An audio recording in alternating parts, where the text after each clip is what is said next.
Assalamualaikum warahmatullahi wabarakatuh. Kami dari kelompok 2 beranggotakan Muhananda Saim, Sofyan Trono, dan Insan Hanif Azamrani. Di sini saya akan menjelaskan diskusi peran resource allocation dalam pengelolaan operasi organisasi dan bagaimana metode ini dapat membantu menyelesaikan organisasi dalam mengalokasikan sumber daya yang terbatas untuk mencapai tujuan yang diinginkan.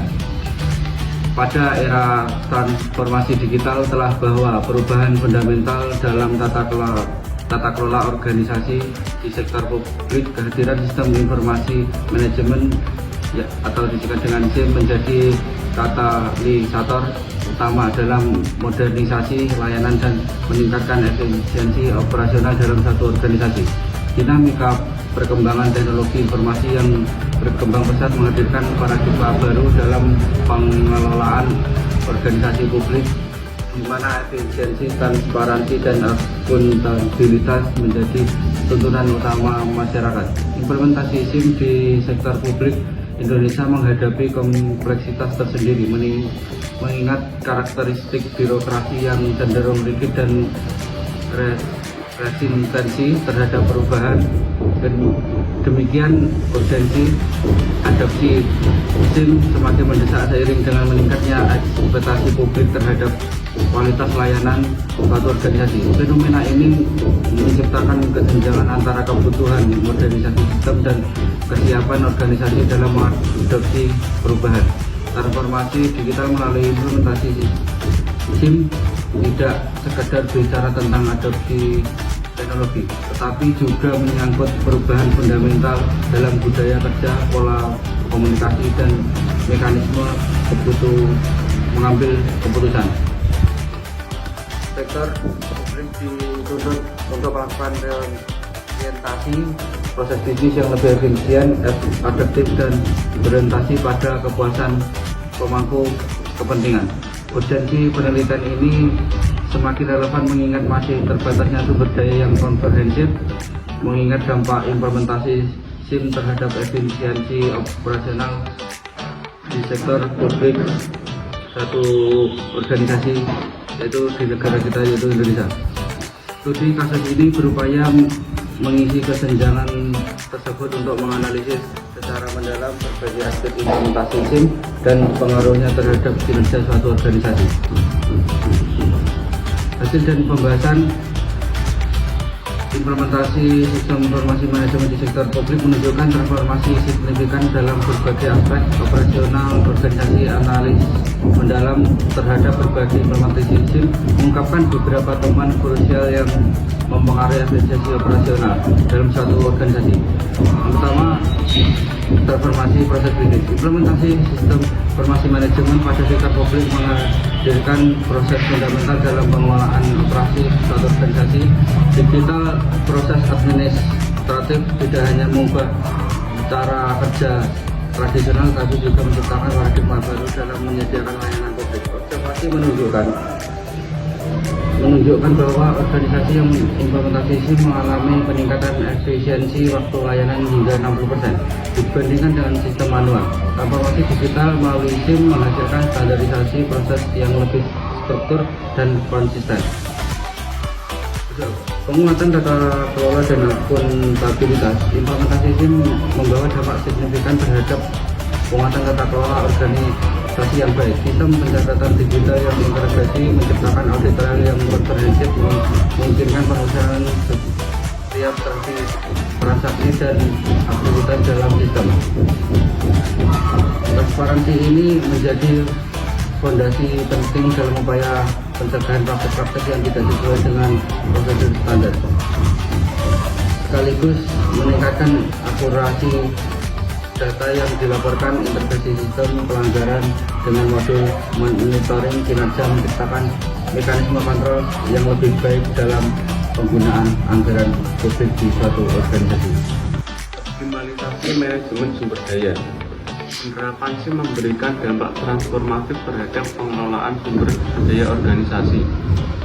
Sistem analitik integrasi memungkinkan prediksi kebutuhan sumber secara lebih akurat, mengurangi resiko kelebihan atau kekurangan alokasi. Monitoring utilisasi akses secara real time, membantu mengidentifikasi area-area yang memerlukan optimalisasi. Dalam konteks manajemen SDM, tim memfasilitasi pengembangan sistem penilaian kinerja yang lebih objektif dan terukur. Integrasi data, kehadiran pencapaian target, dan evaluasi kompetensi memberikan gambaran komprehensif terhadap produktivitas pegawai.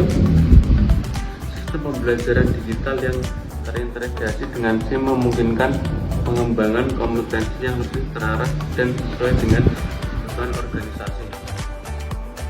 Selanjutnya, inovasi layanan dan pengembangan berkelanjutan. Kehadiran SIM membuka peluang untuk inovasi berkelanjutan dalam penyediaan layanan publik. Analisis data pengguna layanan memungkinkan identifikasi area-area yang memerlukan perbaikan atau pengembangan.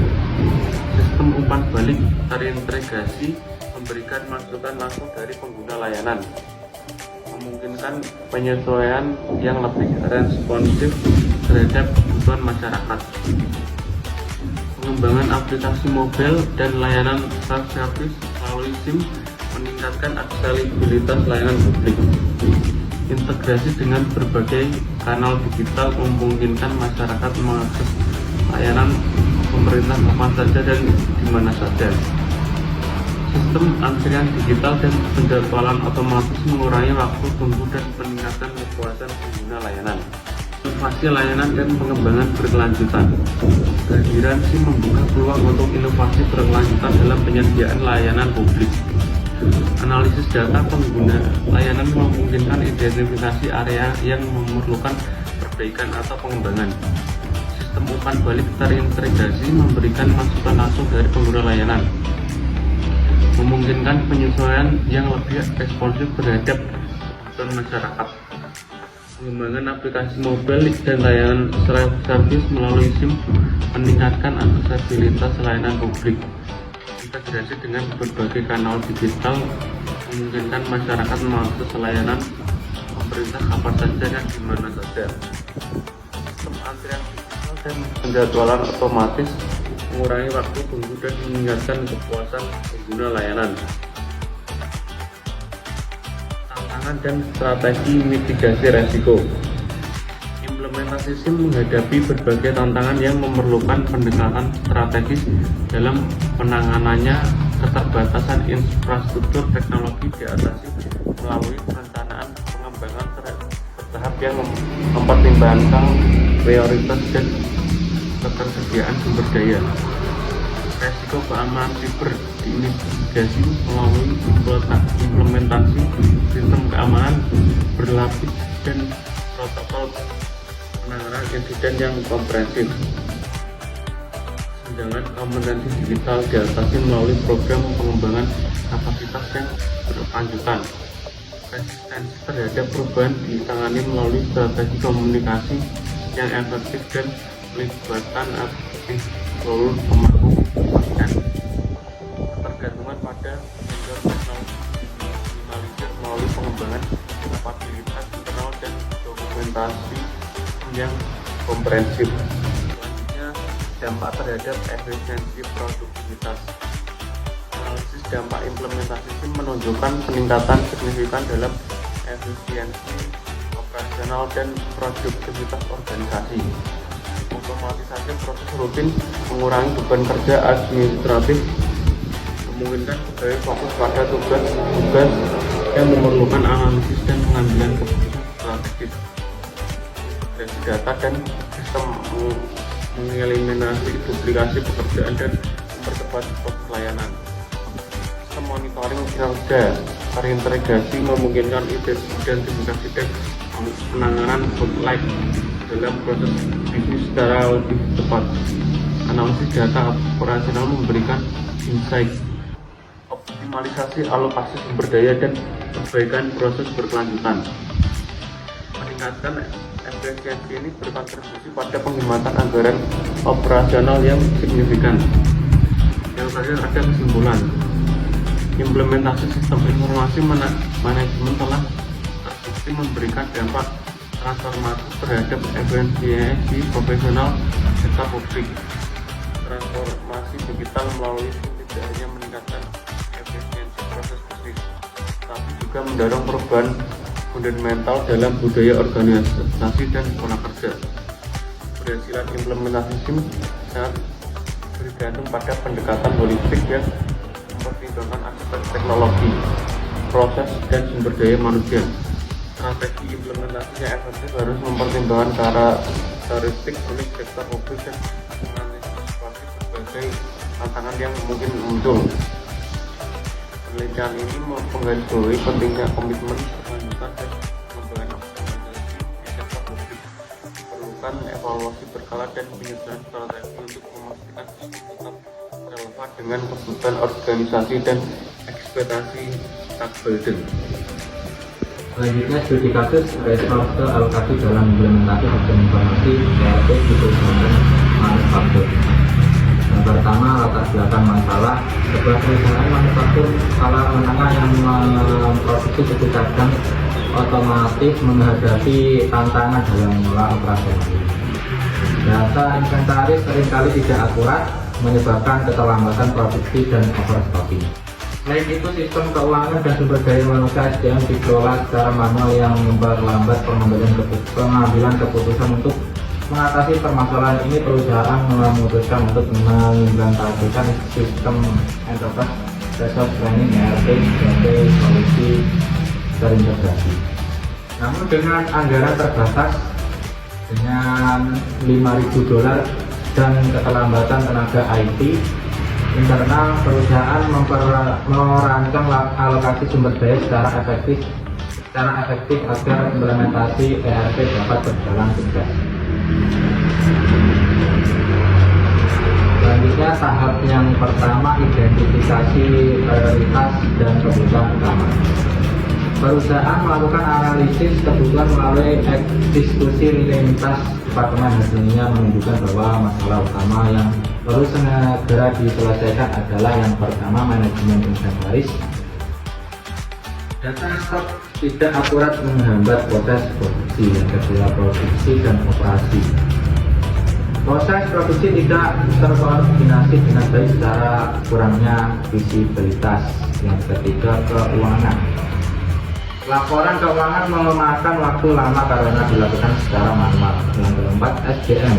Pengelola data, karyawan, dan penggajian membutuhkan otomatisasi.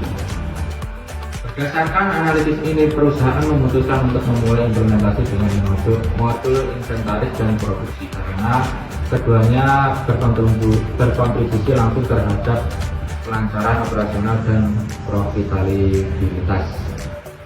Selanjutnya, tahap kedua, alokasi sumber daya manusia. Dengan anggaran $5.000 USD, perusahaan membagi menjadi beberapa pos. Yang pertama, 40% untuk pengadaan perangkat lunak ERP. Perusahaan memiliki solusi ERP berbasis bot untuk mengurangi biaya infrastruktur. Yang kedua, 30% untuk konsultan ERP, menyewa konsultan berpengalaman untuk mendukung implementasi modul inventaris dan produksi. Yang ketiga, 20% untuk pelatihan dan pengembangan SDM, memberikan pelatihan inventaris kepada tim IT internal dan penggunaan akhir. Yang terakhir, 10% untuk cadangan. Untuk mengantisipasi resiko yang mungkin muncul selama implementasi. Selanjutnya, tahap ketiga, alokasi sumber daya tenaga kerja. Perusahaan membentuk tim proyek ERP terdiri dari yang pertama, project manager, memimpin proyek dan memastikan timeline terpenuhi. Yang kedua, tim IT internal bertanggung jawab atas integrasi sistem dengan infrastruktur yang ada. Yang ketiga, konsultan ERP memberikan bimbingan teknis dan pelatihan. Yang keempat, user representatif, perwakilan dari departemen produksi, inventaris, keuangan, dan SDM yang akan memberikan upaya balik terkait kebutuhan atas. Dalam hal ini, metode time-based allocation digunakan, artinya sumber daya tenaga ahli difokuskan pada implementasi suatu modul pada suatu waktu. Tim IT dan konsultan pertama bekerja pada modul inventaris selama 3 bulan, diikuti dengan modul produksi selama 2 bulan beroperasi. Setelah itu implementasi modul keuangan dan SDM direncanakan berjalan paralel dan dalam 4 bulan terakhir. Tahap keempat, monitoring dan evaluasi. Untuk memastikan alokasi sumber daya berjalan optimal, perusahaan menerapkan fungsi atau key personal indikator KPI seperti waktu penyelesaian setiap fase implementasi, tingkat akurasi data inventaris setelah implementasi, selanjutnya efisiensi proses produksi yang diukur melalui lead time produksi, tingkat adopsi sistem oleh karyawan melalui survei. Jika ada indeks keterlambatan atau ketidaksesuaian anggaran, dan proyek memiliki fleksibilitas untuk mengelola ulang sumber daya tadi. Hasil dan evaluasi akhir setelah 9 bulan perusahaan berhasil menyelesaikan implementasi RT untuk semua modul prioritas. Data inventaris menjadi 95% lebih akurat, waktu produksi berkurang 20% dan laporan keuangan dapat dihasilkan dalam hitungan jam. Bukan hari, pengelolaan SDM juga menjadi lebih efisien dengan sistem otomatisasi pengajian. Dengan